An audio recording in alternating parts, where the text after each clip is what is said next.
Ancient Egypt is not just about pharaohs and golden sarcophagi.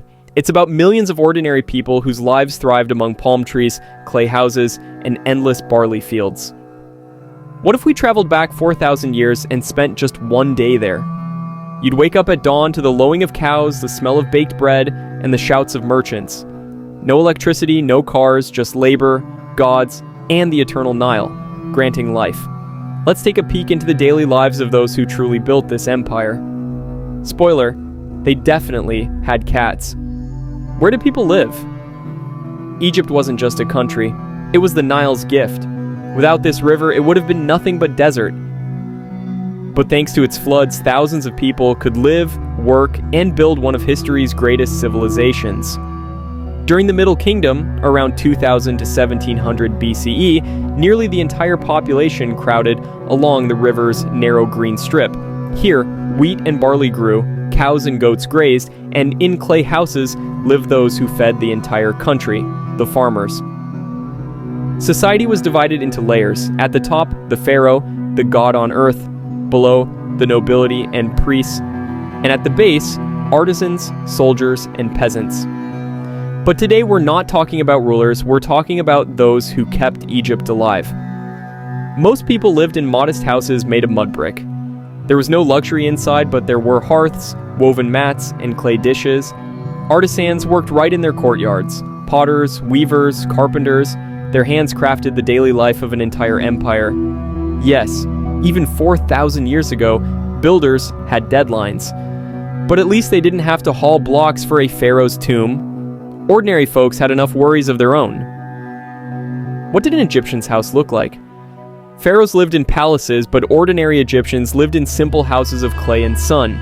No marble, no gold, just cool walls, shade from palm roofs, and a coziness made by their own hands.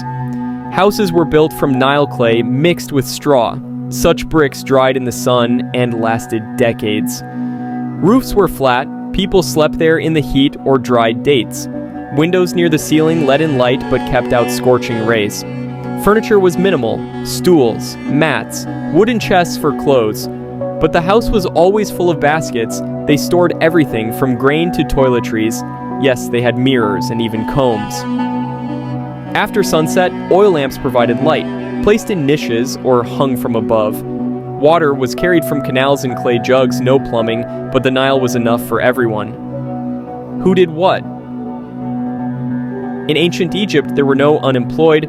Every person, from child to elder, contributed to the community. And if the pharaoh maintained world order, ordinary people fed, clothed, and built the entire country. Most Egyptians were farmers. They grew wheat, barley, onions, and dates. They worked from dawn to dusk, plowing, sowing, harvesting. Then they gave part of their yield as taxi, because even 4,000 years ago, you couldn't hide from the state. Taxes were paid in kind, grain, livestock, fabrics, but wages were also paid the same way: bread, fish, and beer. Yes, beer was currency. Stonemasons, carpenters, potters, and weavers. Without them, there would be no temples, houses, or clothes. They worked in temple workshops or right in their courtyards. Their labor was valued, but they rarely became rich. The hardest jobs, digging canals and building public structures, were done as a state duty. It was an obligation, but workers were paid in beer and bread. Motivation: women managed households, grinding grain, baking bread, spinning flax, but they also worked in fields, traded at markets, and could even be priestesses. And yes, they earned wages, though less than men. Ancient Egyptian division of labor: men to construction, women to the oven. Though archaeologists have found female skeletons with signs of hard labor, so easy living wasn't a thing for anyone. There was no money. Wages came as food and household items.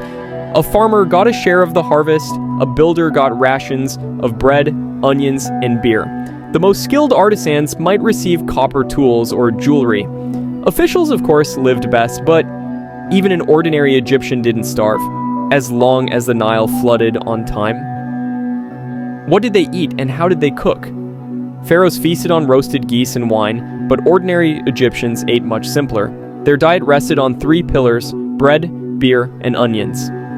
And yes, this was the original ancient Egyptian fast food. Bread was baked from barley or emmer wheat, grain was ground into flour, mixed with water and yeast, then baked in clay ovens. But sand often got into the flour, so Egyptians' teeth wore down faster than modern pastry lovers.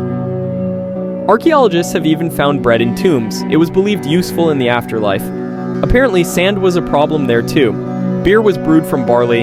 It was thick, cloudy, and slightly sweet. But, most importantly, it was safe. Nile water could be dangerous, but beer killed bacteria. Everyone drank it. Children, adults, even pyramid builders received it as part of their wages. It was the true energy drink of antiquity, caloric, nutritious, and intoxicating. But drunkenness was frowned upon. Even the god Osiris warned, "Drink, but don't brawl." The poor mostly ate plants, onions, lentils, dates. Meat was rare, maybe for a feast. But the rich enjoyed beef, ducks, and even hippos. Yes, that was a delicacy. Everyone ate fish, but it was salted or dried, no refrigerators. They boiled, grilled over coals, or stewed in clay pots. Spices were expensive, so food was often just salted. Sweets, though, were made from honey and fruit. Pharaoh's candy. On holidays, even the poor indulged in meat. They slaughtered geese, fried fish, baked sweet date pies, and beer flowed like a river. After all, the gods loved to party too. Though, of course, the morning after such a feast still started with bread and onions. How did they dress and groom themselves? In Egypt's scorching climate, fashion wasn't about style. It was survival. But even ordinary people managed to look elegant, and they definitely didn't neglect hygiene.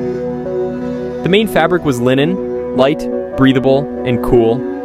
The poor wore simple loincloths or straight dresses, the rich, pleated garments with drapery. But everyone suffered equally from the heat, so the fewer layers, the better. Children often ran around completely naked, perfectly normal in that climate. Even humble farmers wore jewelry, beads made of clay, copper, or colored glass. It wasn't just beauty. Amulets warded off evil spirits. The rich flaunted gold and lapis lazuli, but only at festivals. Women adored bracelets and rings, men, wide collar necklaces. The main rule, the brighter, the closer to the gods. Egyptians were clean freaks. They washed several times a day, shaved their heads, or wore wigs, and anointed themselves with oils. Body odor, never heard of it. Eye makeup protected against sun and infections. Myrrh and cinnamon ointments served as perfume. And yes, the first deodorants appeared here. Mosquitoes loved Egypt as much as people, so oils were vital. By day, they stayed in the shade, wore light clothing, and slept on rooftops at night. The rich placed water-filled jars in their homes, primitive air conditioning, even jugs were specially designed. Water evaporated and cooled inside. Genius, and no electricity needed. So, an ancient Egyptian in 40 degrees Celsius, 104 degrees Fahrenheit, heat stayed clean, stylish, and even fashionable. Just don't forget the skin oil and amulet against evil spirits. And beer, of course. How were families built?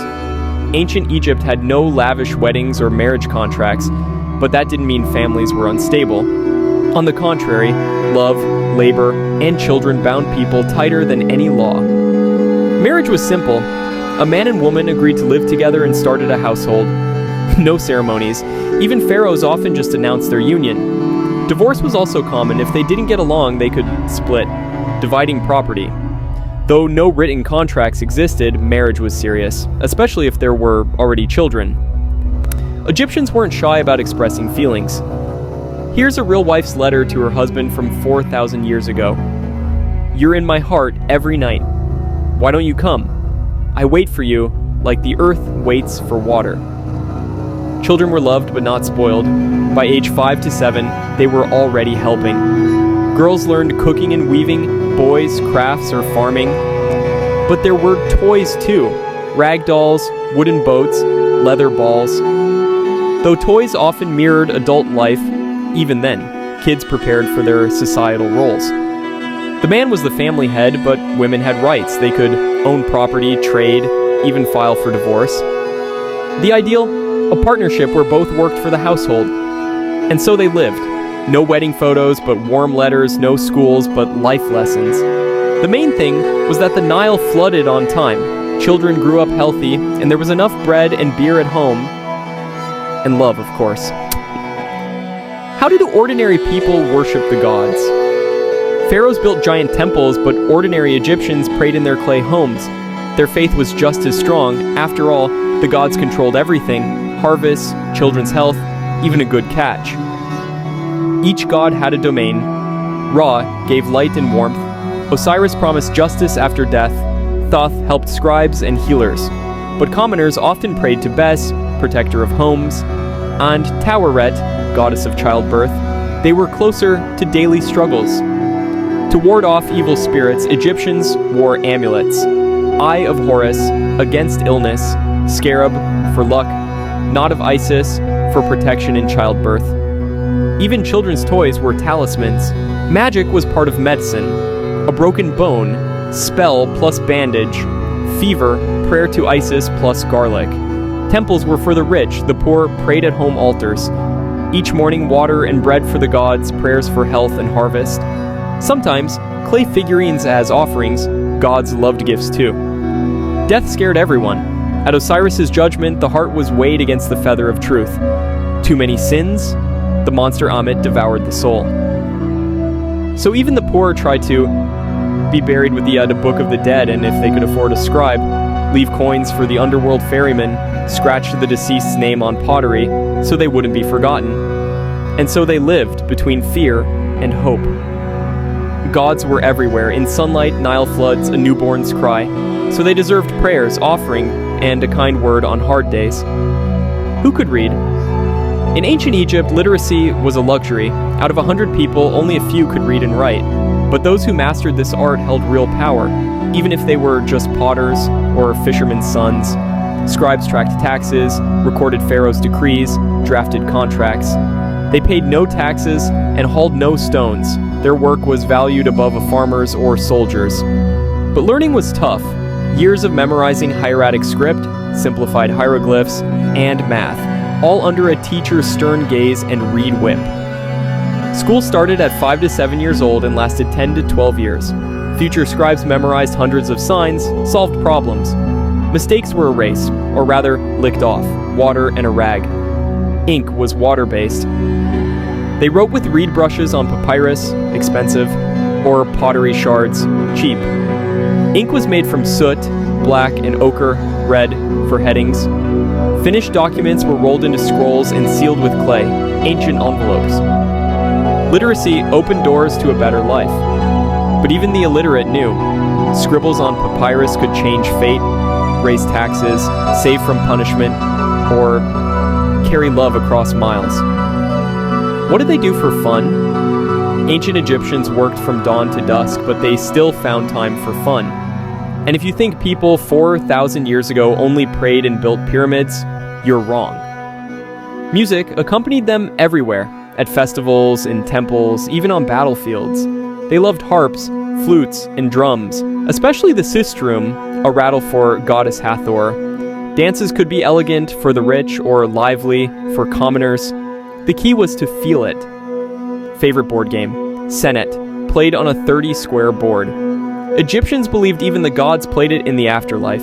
Kids loved wooden lions on strings and reed balls. Archaeologists have even found dolls with movable limbs. Ancient Barbies. Best reasons to celebrate: Nile flood, New Year, Opet festival, wine and music, gods' birthdays, a toast to their health. And so their days passed, between hard work and simple joys. No internet, movies, or cafes, but music, games, and jokes that still make sense today. How were ordinary people buried? Pharaohs were buried in golden sarcophagi, surrounded by treasures. But for ordinary Egyptians, death was far humbler, yet they still believed in the same eternal life as their rulers. Most Egyptians were buried in simple pits or wooden coffins, if the family could afford it. Instead of gold, clay dishes, fancy jewelry, and servant figurines, ushaptes, to work for them in the afterlife. But even in such graves, food and water were left. The soul might get hungry on its way to Osiris. The rich placed papyrus scrolls with spells in their coffins, but the poor made do with fragments on pottery or linen scraps. The key was knowing how to navigate the underworld and what to say at Osiris's judgment. Even the simplest spell could save them from Duat's monsters. Every Egyptian believed after death their heart would be weighed against the feather of truth. If it was heavier, the monster Ammit would devour it. So even the poor tried to live honestly, or at least not get caught. The worst fate for an Egyptian? Being forgotten. So relatives brought food to graves, carved names on steles, and spoke them aloud, so the soul wouldn't vanish forever. They didn't build pyramids, but their faith in eternity was just as strong. And as long as we remember their stories, they truly live. 4,000 years ago, life thrived here, not just for pharaohs and priests, but for ordinary people. They plowed fields, raised children, laughed at jokes, and feared the gods' wrath. Their world was different, but their joys, fears, and dreams, strikingly like ours. They ate sandy bread, drank beer instead of water, wrote love letters and complaints. They buried loved ones, hoping for eternity, and believed the gods saw their efforts. Today we glimpsed their homes, heard their voices in letters, and though most names are lost, their stories live on.